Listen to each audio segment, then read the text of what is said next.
podcast.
Oh, mademoiselle Edith. Bonjour, James.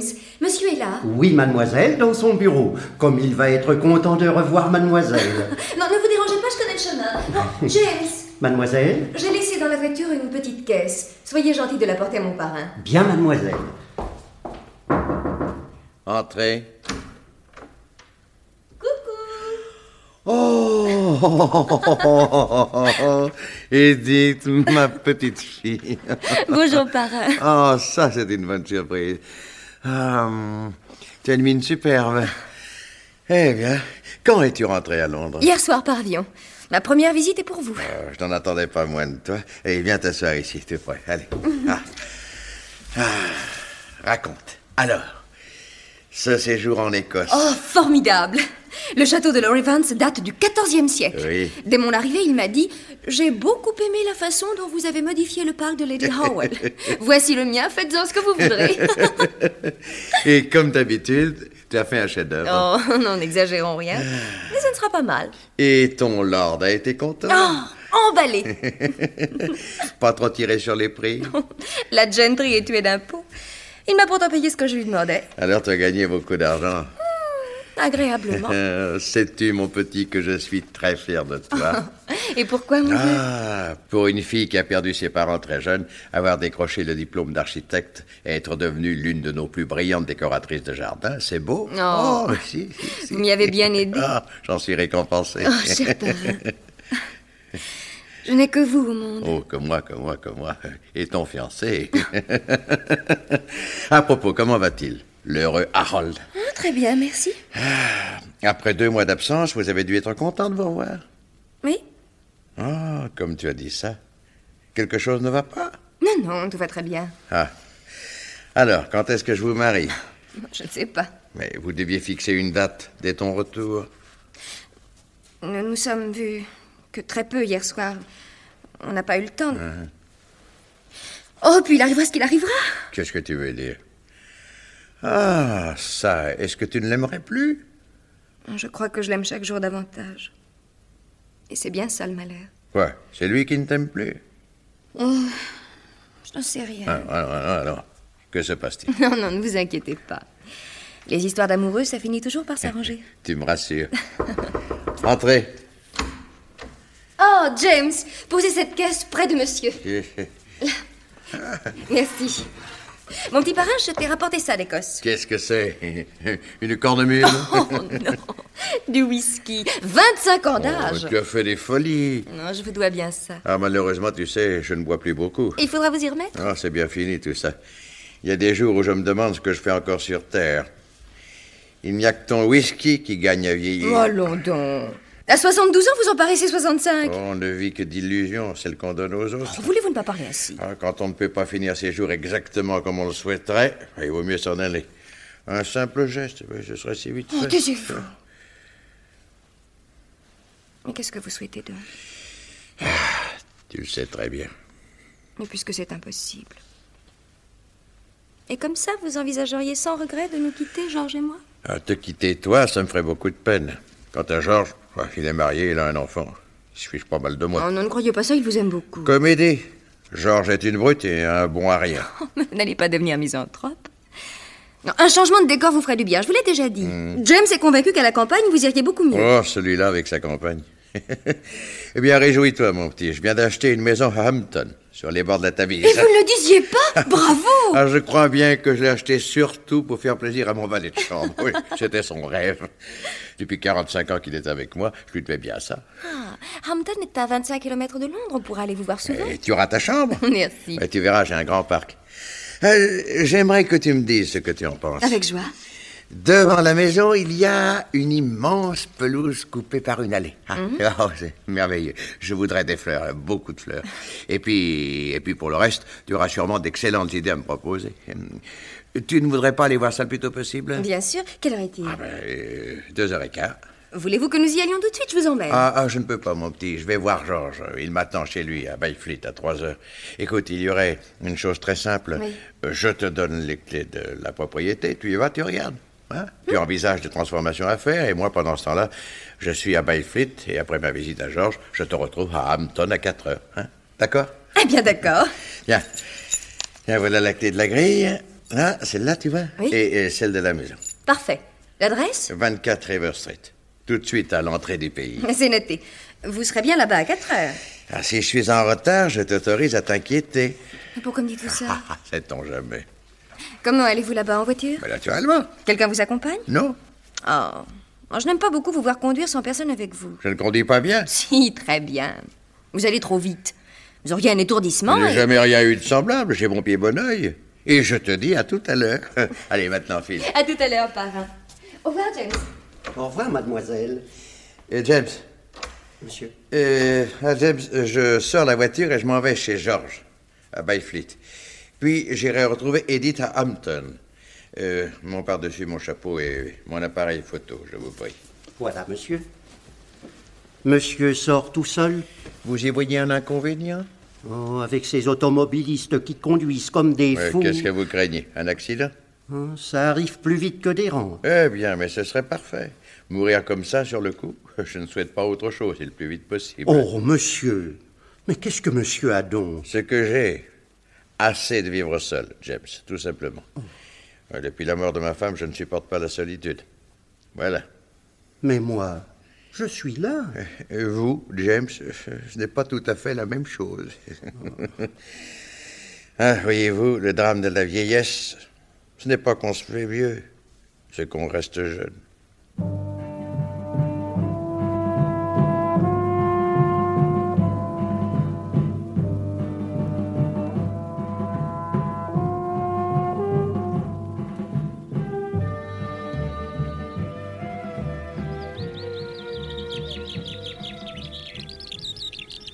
Oh, chef, vous entendez? Vous entendez cet oiseau?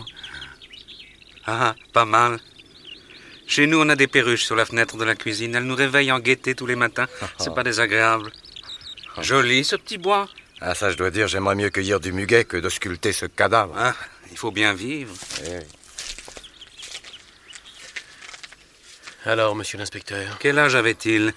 72 ans. Un beau vieillard. Oui. Vos conclusions? Mais est-ce que vous avez constaté vous-même? Votre oncle a un revolver dans la main droite, une balle dans la tempe et il est mort. Mais pourquoi s'est-il suicidé? Attendez, rien n'exclut l'hypothèse d'un assassinat maquillé en suicide. Allons donc. Supposez que votre oncle ait eu un revolver dans sa voiture. L'assassin peut le lui avoir pris. Il lui tire à bout portant une balle dans la tempe droite, il essuie soigneusement les empreintes, glisse l'arme dans la main droite de sa victime et fiche le camp après lui avoir volé son portefeuille. On lui a volé son portefeuille? Oui. Alors il s'agirait donc d'un crime crapuleux. Ce n'est pas impossible. Chef, j'ai trouvé ce papier dans une poche du pantalon. Voyons ça. Au fait, comment vous appelez-vous, monsieur? Je ne m'en souviens plus. George Clark. Brown, vous avez noté le nom du témoin? Oui, chef, c'est fait. Et qu'est-ce que c'est que ce papier? Chut. Excusez-moi, secret professionnel. Chef, regardez ce que je trouve dans le gousset du mort. Ça montre. Il est tombé en avant, Le verre s'est brisé et les aiguilles se sont arrêtées à 15h21. Hein, c'est l'heure de sa mort, aucun doute là-dessus. Ah, comme dans les romans policiers. La pendule était tombée et s'était arrêtée, marquant l'heure du crime. Oui, heureusement que dans la vie, les choses nous donnent de temps en temps un petit coup de main. Voyons, je serais content, Monsieur Clark, que vous nous répétiez exactement ce que vous avez déclaré au poste de police. Je leur ai dit que je venais de découvrir le corps de mon oncle, c'est tout. Et comment avez-vous été amené à cette découverte? Oh, c'est très simple. Il devait venir chez moi à 15h. J'habite Byfleet, à 10 minutes d'ici. Et lui? Londres. Son adresse? 14 Kensington Gardens, un petit hôtel particulier. Je l'ai attendu jusqu'à 15h30, le sachant toujours exact. Je me suis étonné. J'ai téléphoné chez lui, pas de réponse. Alors, sérieusement inquiet, je suis parti dans sa direction. Mais vous saviez par où il devait arriver? Oui, il venait toujours en voiture. Je lui avais indiqué un raccourci dans le bois. Un chemin un peu connu où il ne passe jamais personne. Pourquoi le lui aviez-vous indiqué? Parce qu'il avait la manie des itinéraires courts. Chaque fois qu'il devait partir en voyage, il passait des journées sur des cartes à faire des calculs. Vous êtes allé à pied? Je n'ai pas de voiture. Vous vous êtes donc engagé dans le raccourci? Et puis? Après 10 minutes de marche, j'ai aperçu l'auto de mon oncle. La portière était ouverte. Je m'approche, personne. J'appelle, pas de réponse. Je cherche alentour et je finis par le découvrir à 50 mètres, gisant derrière ce taillis. Dans la position où vous l'avez trouvé. Alors, qu'avez-vous fait? Et quand j'ai vu le revolver, le sang qui coulait et son immobilité, j'ai compris qu'il était mort. Je n'ai touché à rien et j'ai couru au poste de police de Byfleet. Très bien. Comment s'appelait-il? David Chambers. Marié? Sa femme est morte l'année dernière. Et des enfants? Non, j'étais le seul membre de sa famille. Il a aussi une filleule qu'il aimait beaucoup. Il faut que je la prévienne. Et puis James. Qui est James? Son valet de chambre depuis 45 ans.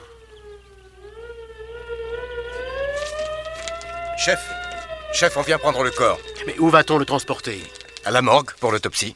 Les constats sont terminés, messieurs. Vous pouvez l'emmener. Maintenant, Monsieur Clark, j'aimerais me rendre au domicile de votre oncle. Pouvez-vous nous accompagner? Volontiers. Peut-on faire un détour par chez moi? Je voudrais prendre mon imperméable. D'accord, allons.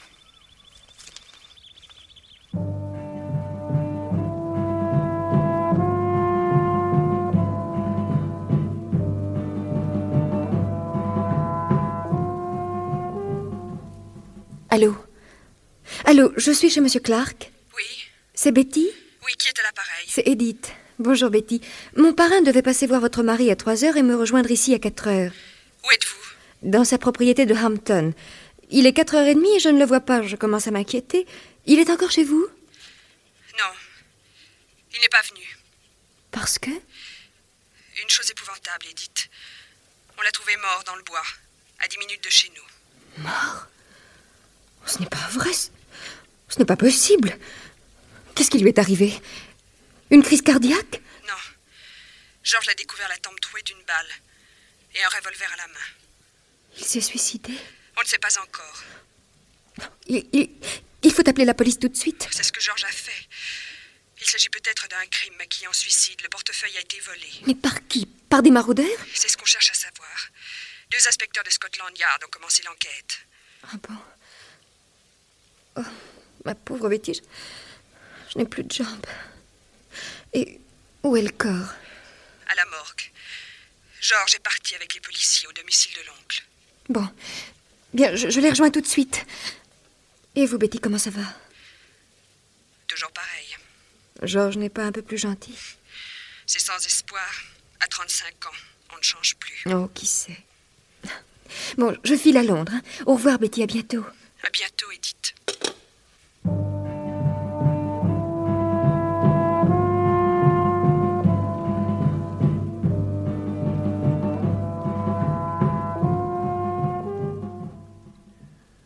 Voilà, James. Voilà comment mon pauvre oncle s'est suicidé. Ça devait arriver. Comment ça? Son père est mort de la même façon, monsieur. Ah, il s'est tiré une balle dans la tête? Oui, monsieur. Et le grand-père s'est pendu. Lourd atavisme, n'est-ce pas? Monsieur Chambers avait déjà tenté de mettre fin à ses jours? Non, parce que je l'avais à l'œil. Mais dans sa vie, il a traversé 2 crises où c'était devenu pour lui une obsession. Je pensais que c'était fini. Eh bien non, monsieur. Tout à l'heure, quand il m'a quitté, j'ai eu l'impression que ça le reprenait. Et vous voyez, je ne me trompais pas. Quelle a été la raison de la première crise? Un mauvais coup de bourse. Mais il était riche. Il avait fait sa fortune dans l'importation de thé.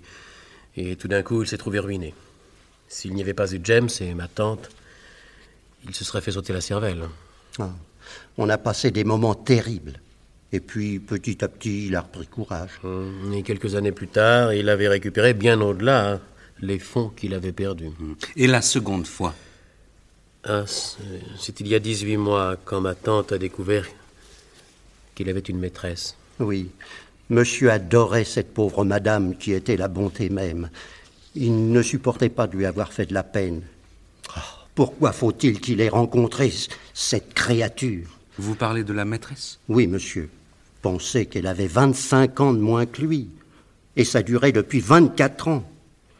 Monsieur était un faible. Quand elle l'a connu, elle avait 23 ans et lui 47. Ah, s'il n'avait pas été riche, pensez.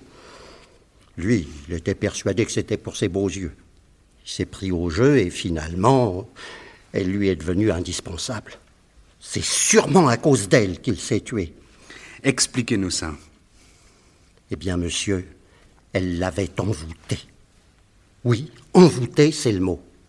Oh, c'est pas qu'elle soit belle, non. Le corps n'est pas mal, mais la tête... Un Pékinois, monsieur, un vrai Pékinois. Et méchante avec ça, une vipère. Et coléreuse, tenez, monsieur. Il n'y a pas 15 jours, elle a giflé monsieur. Oh, gifler un vieillard. Oui, monsieur. Pourquoi?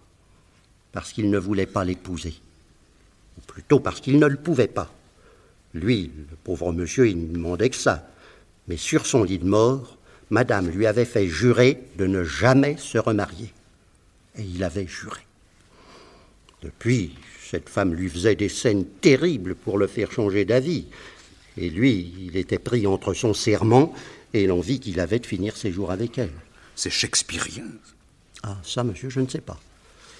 Et cet après-midi, à quelle heure M. Chambers a-t-il quitté cette maison?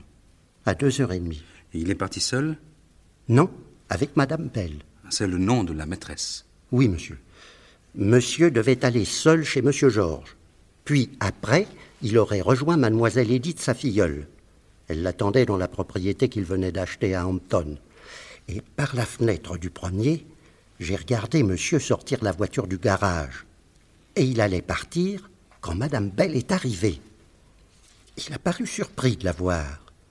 Ils ont discuté, puis d'autorité, elle est montée à côté de lui et ils sont partis. Où habite cette madame Bell?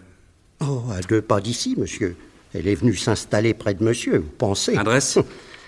Queensgate, numéro 7. J'aimerais la voir au plus vite. Elle a le téléphone? Oui, monsieur. Kensington, 4277. Brown, appelez-la. Bien, chef. Dites-moi, James, connaissez-vous ce revolver? Mais c'est celui de monsieur? Il était en permanence dans la voiture. Oh, quand je pense que c'est avec ça qu'il s'est tué. Oh, pauvre monsieur. Je ne peux pas croire que je ne le reverrai jamais. Allons, James, allons. Il était si heureux d'avoir acheté cette belle propriété à Hampton. Vous, surtout. Oui, on devait quitter Londres au mois de juin et finir nos jours là-bas.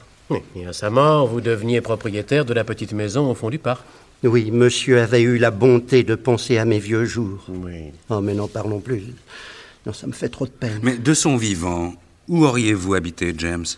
Dans la maison, naturellement, au service de monsieur. J'aurais eu ma chambre au second. Et puis, j'aurais jardiné. Monsieur et moi, on aimait beaucoup les fleurs. Tenez, c'est en montrant cette photo à monsieur que l'agence l'a décidé à visiter. Il était revenu emballé. Et il y a de quoi, vous ne trouvez pas, monsieur? En effet. Tenez, regardez, on entre par cette belle grille. Vous suivez l'allée du milieu entre 2 pelouses, et au fond, vous voyez la maison, avec un chêne centenaire sur la droite, et sur la gauche, ce joli petit kiosque rustique. Très bien, très bien. Je peux ranger la photo, monsieur? Mais bien sûr. J'ai téléphoné, chef. Madame Bell était absente, mais la commission lui sera faite. Merci, Brown. Dites-moi, James, Monsieur? Où étiez-vous cet après-midi à 15h21? Moi? Mais ici, monsieur. Pouvez-vous le prouver? Mais comment voulez-vous, monsieur? Mais personne n'est venu et je suis resté tout le temps dans l'office à faire l'argenterie. En arrivant, je suis entré dans le garage et j'y ai vu une motocyclette. À qui est-elle? À moi, monsieur. J'en fais depuis 1918. Le moteur était brûlant. Vous êtes donc sorti? Non, monsieur. Je suis seulement descendu changer une bougie et régler le moteur. Oui, c'est demain mon jour de congé. Et comment se fait-il alors que j'ai téléphoné ici à 15h30 et que l'on n'ait pas répondu? Je suis désolé, monsieur, mais ça doit être au moment où j'étais au garage. Avec le bruit du moteur, je n'ai pas entendu la sonnerie. Vous entendez celle-ci? Oui, monsieur. Eh bien, allez ouvrir. Ça doit être Madame Bell. Ah non, elle sonne toujours 3 coups, monsieur. J'y vais. Brown, voyez ce que c'est. Oui, chef. 2 inspecteurs avec un individu qui a les notes aux mains, chef. Tiens, faites-les entrer. Oui. Messieurs. Oh, Henley! Tiens, salut Jackson, comment va? Très bien. Et ta femme et tes gosses? Depuis qu'on a la télé, ils me fichent une paix royale. Et les tiens? Le dernier à la rougeole. C'est pas grave. Fais attention qu'ils prennent pas froid. On va s'occuper de moi, oui. Hein? Oh, pardon. Je connais personne dans cette turne. Pourquoi on m'amène ici? Henley, on peut savoir? Des policemen viennent de l'arrêter dans le bois de Byfleet. Ils ont appelé Scotland Yard, on a pris livraison du colis et nous voilà. Et pourquoi l'ont-ils arrêté? J'ai l'impression que les policemen de Byfleet n'aiment pas tellement les beatniks. Alors en apercevant celui-ci qui traînait dans le bois avec ses 3 poils de barbe, ses cheveux dans le dos et son blue jean en loques, ils l'ont interpellé. J'ai bien le droit de m'habiller comme ça me plaît, non? Instruis-moi un peu, veux-tu? Être beatnik, ça veut dire quoi, au juste? Qu'on n'est pas d'accord. Et sur quoi? Surtout? Les cheveux dans le dos, là, ça sert à quoi? À montrer qu'on n'est pas d'accord. Ah. Et qu'est-ce que tu penses des garçons qui ont les cheveux courts? C'est des filles. Hein? Et les vraies filles? Des copains. Hein? Et cette crasse, là? Les gens font ben, c'est marrant. Quel âge as-tu? 19 ans. Tu as encore tes parents? Ouais. Que fait ton père? Il est industriel à Sheffield. Et qu'est-ce qu'il a dit quand tu t'es laissé pousser tes cheveux? Ça l'a fait râler, il est chauve. Tu as fichu le camp de chez toi? Ouais. Et tu travailles? Non. Pourquoi? Je fais de l'anémie. Mais tes parents t'ont recherché. Hein? Ils veulent plus me voir. Nous disions donc que les policemen t'avaient interpellé. Oui, et aussitôt il a pris la fuite. C'est quand ils ont menacé de lui tirer dessus qu'il s'est arrêté. Et les pruneaux, moi j'aime pas. Comment t'appelles-tu? Patrick Powers. On m'appelle Pépé. Eh bien, Pépé, dis-moi un peu ce que tu faisais dans les bois. On peut plus se promener? Tu as de l'argent? On a trouvé sur lui 45 livres, 8 schlings. C'est beaucoup, ça. D'où vient cette petite fortune? J'ai gagné aux courses. Il filait probablement à cause de ses billets pas très catholiques, et sûrement parce qu'il avait cet appareil photographique. Montre un peu. Mais dis donc, ça vaut très cher un appareil comme ça. C'est ma mère qui me l'a donné pour mon anniversaire. Ah non, Comment non? Dis tout de suite que je suis un menteur. tu l'as volé. Le propriétaire a collé au fond de l'étui sa carte de visite. Et cette carte, tu ne l'as pas vue. Il y a écrit dessus « David Chambers, 14, Kensington Garden, Londres ». Or, on vient de trouver M. Chambers dans le bois de Byfleet avec une balle dans la tête. C'est pour ça Jackson compte l'amener. Excellente idée. Un mort? J'ai pas vu de mort. James, vous connaissiez cet appareil? C'est celui de monsieur. Il l'a emporté en sortant. Bon.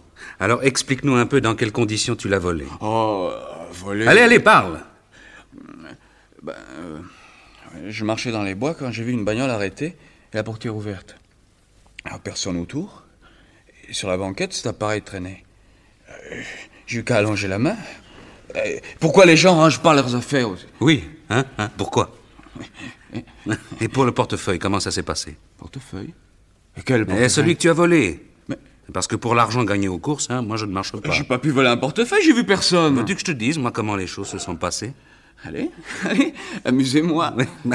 Tu prends l'appareil photo, tu fouilles la voiture et tu découvres le revolver. C'est à ce moment-là que M. Chambers revient. Tu t'affoles, tu tires, il tombe, tu lui fauches son portefeuille, que tu jetteras Dieu sait où après l'avoir vidé. Et puis tu maquilles ton crime en suicide. Un gars comme toi, nourri de bouquins policiers, tu n'auras eu qu'à passer de la théorie à la pratique.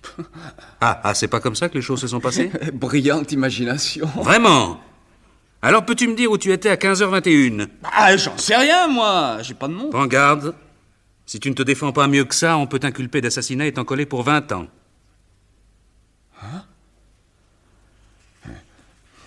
Qu'est-ce que vous voulez savoir? Je t'ai demandé où tu étais à 15h21. Je me rappelle pas. Bah, fais un effort, ça en vaut la peine. Alors tu étais dans le bois, hein? Hein? N'est-ce pas? Non, attendez.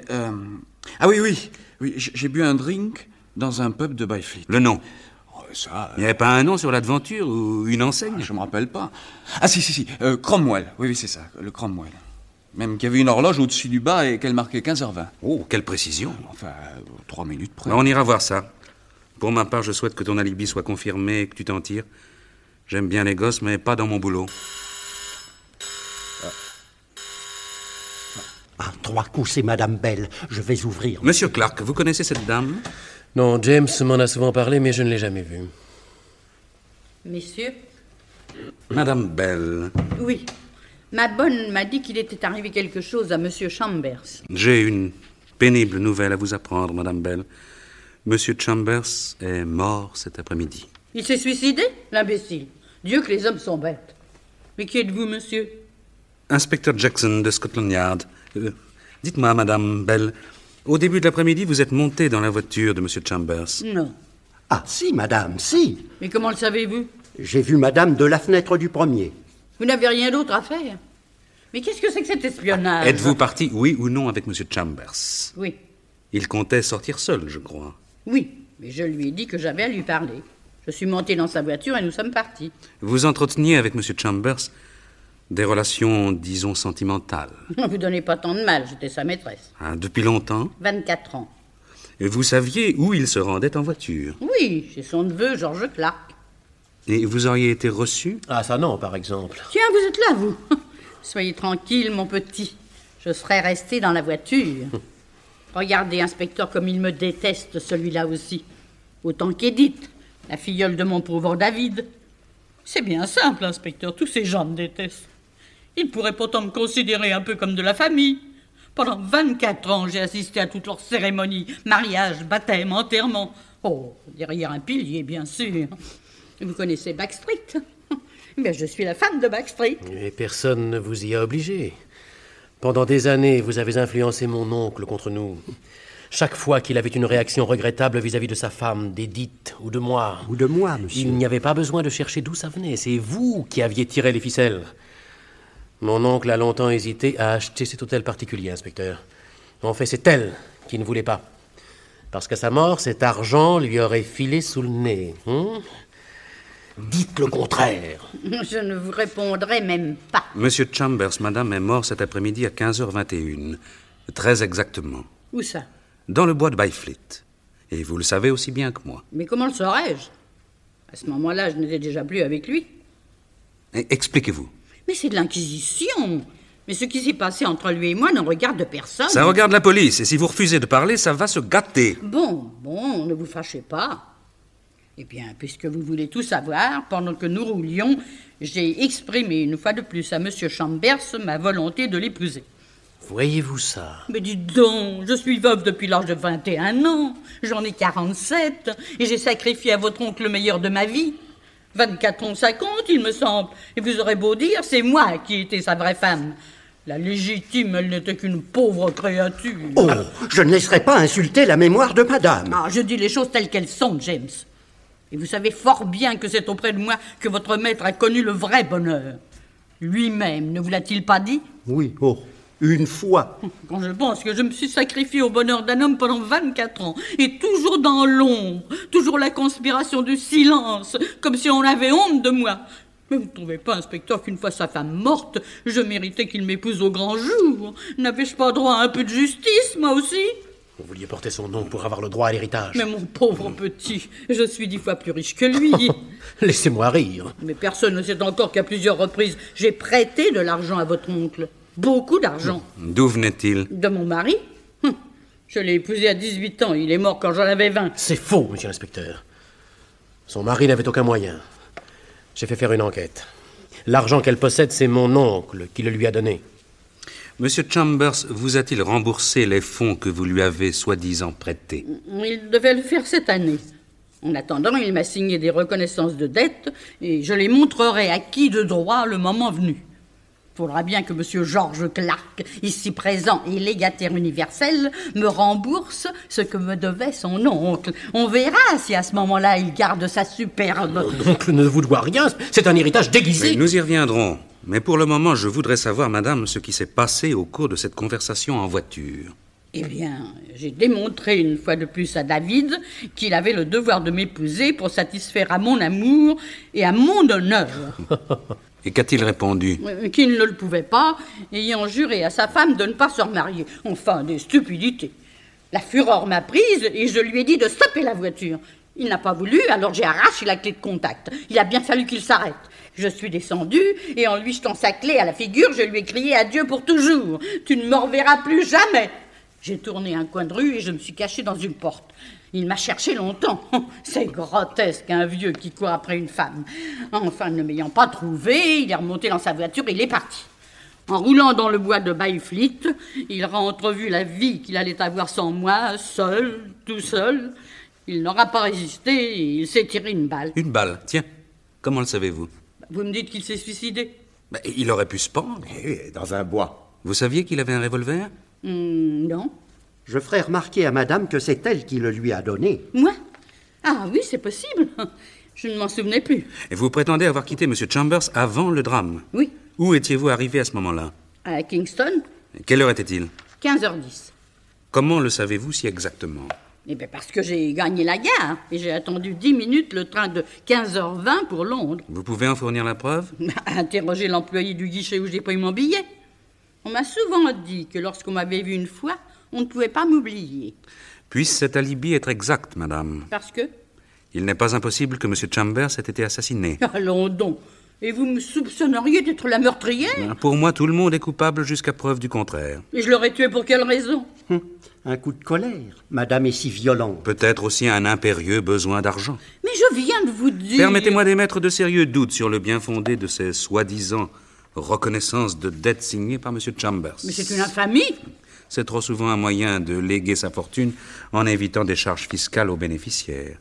Dans un tel cas, il vous faudra fournir à l'administration la preuve des versements que vous avez effectués. Des numéros de chèques, par exemple, afin qu'on puisse vérifier à la banque qui les a touchés, s'ils ont jamais existé. Bon, je vous chercherai ça. Mais j'y compte bien. Autre chose, nous avons récupéré cet appareil photographique. Savez-vous quelles photos ont été prises avec la pellicule qui se trouve encore à l'intérieur? Oui, c'est moi, sur la pelouse de la nouvelle propriété de Hampton. Parfait. Brown, vous ferez développer et nous montrerons les épreuves à l'employé de la gare de Kingston. Attendez, je vois qu'il reste encore de quoi faire quelques clichés. Patrick, oui. Approche-toi de la fenêtre, que je te prenne en photo. Et pourquoi faire? Mais pour te montrer au bar Cromwell, en espérant que tu auras laissé un souvenir suffisamment durable pour que ton alibi soit confirmé. Il voit tellement de monde. Enfin, allez-y. Voudriez-vous ouvrir la fenêtre qu'on ait un peu plus de lumière, je vous prie? Là, parfait. Ne bouge plus? Merci. De coup, c'est mademoiselle Edith. Je vais ouvrir, monsieur. Encore une qui se croit sortie de la cuisse de Jupiter. Qui ça? Cette petite Edith. Et dire que mon pauvre David ne jurait que par elle. Messieurs, Inspecteur Jackson de Scotland Yard. Edith Crawford, la filleule de M. Chambers. George, j'ai appelé chez toi et ta femme m'a appris la nouvelle. Oh, c'est affreux. Mais pourquoi s'est-il suicidé? À cause de madame. Madame? Je suis Madame Bell. Vous ne me connaissez pas, mais moi je vous connais très bien. J'ai même assisté à votre première communion. De loin, naturellement. Comme toujours. Parfois, mon parrain me parlait de vous, madame. Il me disait vous devoir beaucoup de bonheur. Merci. Pourquoi se serait-il suicidé à cause de vous? Oh, ma chère enfant, ne cherchez plus. Nous en sommes maintenant à l'hypothèse de l'assassinat. Comment? Mon parrain aurait été assassiné, mais par qui? Mais je cherche, mademoiselle. Le moindre indice pouvant m'éclairer, j'aimerais vous poser quelques questions. Je vous en prie. Où étiez-vous à 15h21? J'attendais mon parrain dans sa propriété de Hampton. À qui faisiez-vous? Je suis architecte, spécialisée dans l'art des jardins. Mon parrain m'a parlé de la propriété qu'il venait d'acheter et nous sommes convenus que j'y ferais tout de suite un saut afin de voir quelles améliorations je pourrais lui suggérer. Il comptait m'y rejoindre vers 4 heures, après être passé chez son neveu Georges. J'ai examiné le parc et à 4h30, ne le voyant pas venir, j'ai téléphoné chez Georges. C'est sa femme qui m'a appris le drame. Quelqu'un peut-il témoigner de votre présence dans la propriété à 15h21? Non, personne. Il n'y a pas de gardien. Mon parrain m'avait donné les clés. La propriété est belle. Magnifique. Savez-vous combien il l'a payée? Il ne me l'a pas dit. Sur les bords de la Tamise, le terrain ne doit pas être donné. Quant à la construction, la maison est en briques ou en pierre de taille? Vous savez, moi, je me suis surtout intéressée au parc. J'ai relevé des cotes, crayonné les premières modifications qui me venaient à l'esprit. Je n'ai pas perdu une seconde. Me permettez-vous une remarque, inspecteur? Je vous en prie. Vous envisagez l'éventualité d'un assassinat, ayant pour ça, je pense, d'excellentes raisons. Mais peut-être ignorez-vous que le suicide de mon parrain ne nous surprend pas tellement. N'est-ce pas, Georges? Et non. Il faut bien dire que pesait sur lui une lourde hérédité. Et son père et son grand-père se sont suicidés, je sais. Je vous ai d'ailleurs apporté les lettres qu'il m'a écrites aux 2 époques où il a songé sérieusement à mettre fin à ses jours. Tenez. D'abord celle-ci. Quand il a perdu en bourse une grosse somme d'argent. Et cette autre, après un drame d'ordre sentimental survenu entre lui et sa femme. Oui, à propos de Madame Bell. Merci. Je lirai ces lettres à tête reposée. Pour moi, vous savez, inspecteur, le suicide ne fait aucun doute. Vous avez peut-être raison, Monsieur Clark. Vous étiez, m'avez-vous dit, le seul membre de sa famille? Oui. Donc son seul héritier? Oui. Nom et adresse du notaire? Maître Harvey, Newbourne Street. Vous trouverez le numéro dans l'annuaire. Merci. Qu'est-ce que votre oncle allait faire chez vous cet après-midi? Nous voir, ma femme était un peu souffrante. Cette visite n'avait pas d'autre but? Non, pourquoi? Vous aviez contracté une dette envers lui. Une dette? Oh, je vois pas, non? Allons, nous avons trouvé ce papier dans sa poche. Qu'est-ce que c'est? Un reçu de 1000 livres. George Clark. C'est bien vous. C'est bien votre signature. Oui. Monsieur Chambers, vous avez donc prêté 1000 livres. Pourquoi le nier? Cela devait rester strictement confidentiel. Je sais, moi, pourquoi vous vouliez que votre oncle garde le silence. De quoi vous mêlez-vous? Inspecteur, George Clark, que vous voyez là, était comptable dans une maison de commerce du West End. Vous allez la boucler, oui? Chut! Continuez, madame. Il a volé 1000 livres dans la caisse de son patron parce qu'il jouait aux courses et qu'il était dans une série noire. Et son patron, bon bougre, a promis de ne pas porter plainte à condition de rembourser immédiatement. Alors mon pauvre David, qui était la bonté même, a prêté la somme à son neveu pour qu'il n'aille pas en prison. Est-ce exact, monsieur Clark? Oui. Il y a 2 ans qu'il aurait dû rembourser. Mais il a si souvent demandé des prolongations que j'ai poussé David à en finir et à faire vendre ses meubles s'il ne lui rendait pas les 1000 livres aujourd'hui même. C'est donc à ce sujet que vous deviez vous voir. Oui. Vous étiez en mesure de rembourser? Non. Et au téléphone, vous lui avez affirmé que vous alliez lui verser la totalité cet après-midi. C'était pour qu'il amène son reçu, hein? Oh, vous, ça va! Chut! Vous m'avez dit, monsieur Clark, que c'était vous qui aviez indiqué à votre oncle ce raccourci où ne passe jamais personne. Oui. Vous saviez qu'il y avait toujours un revolver dans la voiture? Non. Allons, c'est vous qui lui avez mis dans la tête d'en avoir un. Ah. Pourquoi avez-vous éprouvé le besoin d'aller au-devant de votre oncle? Pas une sorte de pressentiment. Savez-vous ce qu'un policier, pas trop bête, serait en droit d'imaginer? Non. Vous attendez votre oncle sur le chemin. Il vous voit et arrête sa voiture. Vous lui dites que vous ne pouvez pas le rembourser. Le ton monte, il menace de vous faire vendre, alors vous prenez son revolver et vous tirez, il tombe. Vous maquillez votre crime en suicide et vous fauchez le portefeuille qui devait contenir le reçu. L'ennui, c'est qu'il n'était pas dans le portefeuille, mais dans une autre poche. Ce que vous dites là ne tient pas debout. Ah oui, où étiez-vous à 15h21? Chez moi, ma femme vous le confirmera. Bon, alors j'y vais tout de suite. La séance est levée, je vous convoquerai tous en temps utile. Brown, vous gardez auprès de vous Monsieur Clark jusqu'à mon retour. Bien fait. Et quant au petit, là, naturellement, il couche au dépôt. Faites venir les parents. Hein. J'ai 2 mots à leur dire à cela. Bien, chef.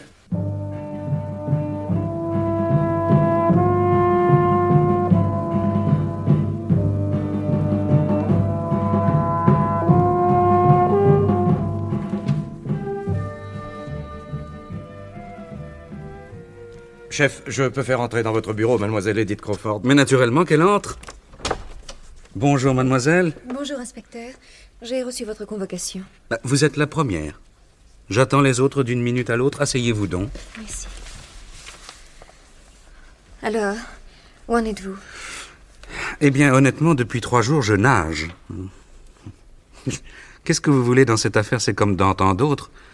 Presque tous les gens en cause avaient intérêt à la mort de la victime, et aucun alibi n'est confirmé. Qu'allez-vous faire? Réfléchir. Continuez à réfléchir. J'ai interrogé l'employé de la gare de Kingston. Je lui ai montré la photo de Madame Bell. Il ne l'a pas reconnue, ce qui ne semble pas suffisant pour l'accuser. Et le jeune Bitnik? Eh bien, en regardant la photo, le patron du bar n'a pas pu être catégorique. Une bande de ces énergumènes a planté sa tente près de Byfleet. Et de temps en temps, ils viennent boire au Cromwell, et comme ils ont tous les cheveux sur les épaules, de la barbe et des blue jeans, allez donc les identifier. Difficile, en effet. Il y a pourtant un détail. D'après le gosse, l'horloge accrochée au-dessus du bar marquait 15h20. Or, le patron m'a dit qu'elle marquait 8h05 depuis 18 mois. Et il ne pense jamais à la faire réparer. Le petit a donc menti? Aucun doute. Et puis, on l'a arrêté avec l'appareil photographique de la victime. C'est tout de même une grave présomption. Maintenant, je voulais vous demander, qu'est-ce que vous pensez de James? James? C'est le serviteur fidèle comme on en trouve peu. Vous n'allez pas le soupçonner d'avoir assassiné son maître? Je ne peux pas oublier qu'à la mort de M. Chambers, il devait hériter d'une rente et de la petite maison au fond du parc. En outre, rien ne confirme son alibi et j'ai constaté que le moteur de sa motocyclette était brûlant. Quand je suis arrivé, il venait peut-être de rentrer de Byfleet. Soupçonner ce pauvre James? J'avoue que ça ne me serait jamais venu à l'idée. Un alibi non confirmé, inspecteur, si vous allez par là. Le mien non plus ne l'est pas. Mais j'ai enquêté sur vous aussi, mademoiselle. Alors? Rien à retenir. Alors, tant mieux. Pour le moment, du moins. Tandis que le neveu, George, cette dette, la peur de voir ses meubles vendus... Il vous a affirmé qu'il était chez lui à l'heure de la mort de son oncle. Vous êtes allé voir sa femme? Oui. Elle m'a dit en effet qu'à 15h21, son mari était à la maison, auprès d'elle. Mais je récuse son témoignage. Pourquoi? Visiblement, elle a peur de son mari. Elle a un regard de chien battu. Et elle a répondu à mes questions comme si elle récitait une leçon. Elle n'est pas heureuse en ménage, n'est-ce pas? Non. Oh. D'ailleurs, j'ai remarqué une échymose sur son visage. Elle m'a dit être tombée, mais en sortant, j'ai interrogé les voisins, et ils ne se sont pas gênés pour dire que le mari était une brute. Dans ces conditions, il m'est difficile de retenir les affirmations de cette pauvre femme. Et puis, cette histoire de dette, c'est bien embêtant pour George Clark. Je comprends. Mais qu'est-ce qui fiche donc les autres?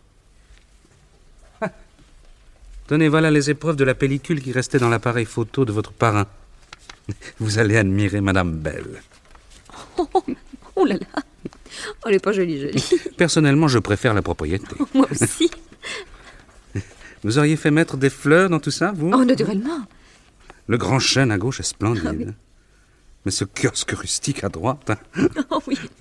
Un peu coco. Je crois que je l'aurais supprimé. Bonne idée. Entrez. Chef, on vous demande 2 minutes à la direction. Oh, ils ne peuvent donc pas me ficher la paix. J'y vais. Dites donc les autres, ils sont en retard, les autres? Non, ils sont tous là. Je les ai fait attendre dans l'antichambre. Il y a Madame Bell, James, Monsieur Clark et le jeune homme, là, vous savez, le Bitnik. Vous ne le reconnaîtrez pas. Hein. Pourquoi? Au dépôt, ils l'ont passé à la tondeuse. On dirait Yul Brynner. Allez, faites entrer, je reviens. Entrez, messieurs, dames. Georges. Oui? Viens par ici. J'ai causé avec l'inspecteur. J'ai l'impression qu'il a été assez influencé par ce que lui a raconté Madame Bell. Au sujet de ma dette? Oui. Mais enfin, ma femme lui a confirmé que j'étais à la maison au moment de la mort de l'oncle. Mais il récuse le témoignage de ta femme. Mais pourquoi ça? Il s'imagine que tu l'as terrorisé et que tu l'as obligé à mentir. Il a interrogé tes voisins, ils n'ont pas été très tendres pour toi. Les voisins? Je veux leur casser la gueule. Mais tu parles toujours de casser la gueule à quelqu'un, c'est pas le moment. Alors toi aussi, tu crois que j'ai tué mon oncle? Non, Georges. Je suis sûre que non. Tu as un sale caractère, mais je ne te crois pas capable d'une chose pareille. Tu es chic. Ah, toi, Edith, tu méritais d'être heureuse. Mais je le suis. Non.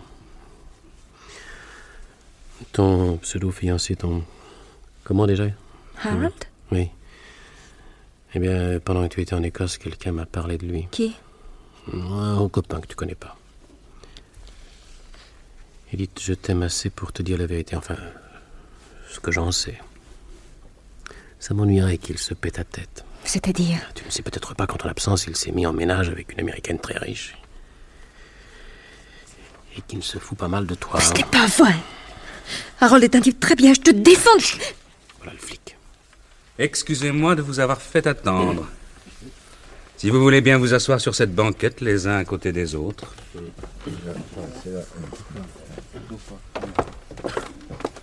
Voilà, très bien. Je vous ai fait venir pour vous tenir au courant de mon enquête et pour vous dire mes conclusions. Monsieur Chambers a été assassiné. Non, par qui? Ah, par qui? James, vous êtes un bon et loyal serviteur. Et je vous souhaite de prendre un repos bien mérité dans la petite maison au fond du parc, selon les vœux de votre maître. Merci, monsieur l'inspecteur. Madame Bell, je ne peux retenir aucune charge contre vous, mais j'ai un conseil à vous donner. Soyez très prudente au sujet de vos reconnaissances de dettes. S'il s'agit de reçus de complaisance, n'insistez pas. Les agents du fisc sont malins, et s'ils découvrent que vous avez tenté de les rouler, vous finirez sur la paille. Ne vous inquiétez pas pour moi. Vous me rassurez. Ah, toi, boule de billard. J'ai vu ton père, et je lui ai dit que c'était lui qu'on devrait mettre en prison. Faillite de la responsabilité des parents, c'est ça la clé du problème. Tu retournes en famille, le juge est d'accord, et j'espère que le temps que tes cheveux repoussent, tu vas réfléchir. À la première incartade, on te colle dans la marine, compris? Oui, monsieur. Quant à vous, monsieur George Clark, je n'étais guère disposé à croire votre femme au sujet de votre alibi, et j'étais sur le point de vous accuser du meurtre de monsieur Chambers. Quand, au dernier moment, j'ai eu la preuve irréfutable que c'est Edith Crawford qui a assassiné son parrain. Mais qu'est-ce que vous dites? Je vous accuse, mademoiselle, d'avoir tué monsieur Chambers d'un coup de revolver mardi dernier à 15h21 dans le bois de Byfleet. Un peu de silence, voulez-vous? Monsieur Clark, il est d'abord un point que vous ignorez et dont m'a informé le notaire. Je suis navré de vous l'apprendre. Désapprouvant votre conduite, votre oncle vous a déshérité et il a fait de sa filleule sa légataire universelle. Elle seule le savait. Oui, mademoiselle, vous étiez la seule à savoir que vous deviez hériter la fortune de votre parrain. Par ailleurs, j'ai poussé mon enquête suffisamment loin pour ne plus rien ignorer de votre vie privée. Vous êtes, depuis 2 ans, la maîtresse d'un individu douteux, M. Harold Benton. Vous l'avez présenté à votre parrain comme votre fiancé. En fait, le plus clair de l'argent que vous gagnez passe dans les poches de ce gentleman, qui a les dents longues. Pendant vos 2 mois d'absence, il a fait la connaissance d'une riche américaine. Et lundi soir, il vous a dit qu'il partait avec elle pour les États-Unis. Vous l'avez supplié et vous avez compris qu'entre les 50 ans de la dame et votre jeunesse, il n'hésiterait pas si, au moins, vous aviez un confortable compte en banque. Qui vous a raconté une telle monstruosité? Harold lui-même. Ce matin, dans ce bureau. Je l'avais convoqué. Le monsieur était d'ailleurs parfaitement à son aise. Or, vous êtes une petite personne passionnée, volontaire et pleine de décision. Ce compte en banque, vous pouviez l'avoir à la mort de votre parrain. Il vous a donc semblé opportun de hâter les choses. Et puis, n'est-ce pas, le pauvre homme était las de l'existence. Le supprimer, c'était plutôt lui rendre service. Et c'est ce que vous avez fait. C'est faux! C'est exact. Vous allez l'attendre dans le raccourci. Il arrête sa voiture, vous lui demandez de descendre, ayant à lui parler. Il vous suit dans les bois, et vous l'abattez avec son revolver que vous avez pris dans la voiture. Vous effacez les empreintes, et vous le lui glissez dans la main pour faire croire à un suicide. Ce que vous dites est insensé. Et le portefeuille? C'est moi qui l'aurais pris? Oui, pour faire croire en cas de doute à un crime crapuleux. Puis vous rentrez à Londres, car vraiment, vous n'avez rien à faire à Hampton. En fait, vous n'êtes jamais allé à Hampton. J'y étais au moment du suicide. Vous n'êtes jamais allé à Hampton. Et c'est ça qui m'a ancré dans l'idée que c'était vous la meurtrière. Je voudrais bien savoir comment vous avez pu imaginer une chose pareille. D'abord, un premier indice. Je vous demande si la maison est en briques ou en pierre de taille. Vous éludez la question, étant visiblement dans l'incapacité d'y répondre. À qui fera-t-on croire que la titulaire d'un diplôme d'architecte ne remarque pas, du premier coup d'œil, en quoi est construite une maison qui sera un jour la sienne? Merveilleux. Ensuite? Vous sortez de votre sac, soigneusement amené pour la circonstance, 2 lettres de votre parrain pour me prouver que la thèse du suicide est la seule valable. Je ne vois pas là un indice de culpabilité. Si vous étiez innocente, pourquoi seriez-vous venue à moi avec des lettres destinées à me faire abandonner la thèse du crime? Je ne vous demandais rien. Vous vous êtes vendu en voulant trop bien vous défendre. En tout cas, ce n'est pas une preuve. Non, mais maintenant, cette preuve, la voici. Elle m'a été fournie par les photos prises par votre parrain lui-même. Quoi? James me montre le cliché pris par l'agence et je vois la maison avec un gros chêne à droite et un kiosque rustique à gauche. Je fais développer les photos prises par M. Chambers. Mais je demande qu'au tirage sur papier, on tire les épreuves à l'envers. De telle sorte que sur les photos que vous admirez avec moi, le chêne se trouve à gauche et le kiosque à droite. Si vous aviez réellement passé 2 heures dans la propriété, voyons, vous vous seriez tout de suite écrié « Ces photos sont à l'envers !» Or, vous ne vous êtes aperçu de rien. Vous avez regardé toutes les photos sans réagir, tout simplement parce que vous n'êtes jamais allé à Hampton. À 15h21, vous étiez dans le bois de Byfleet, en train d'assassiner votre parrain. Qu'est-ce que là? Oh mon Dieu, il faut ouvrir la fenêtre. Oui. Un évanouissement qui équivaut à un aveu, n'est-ce pas, chef? Oui, Brown.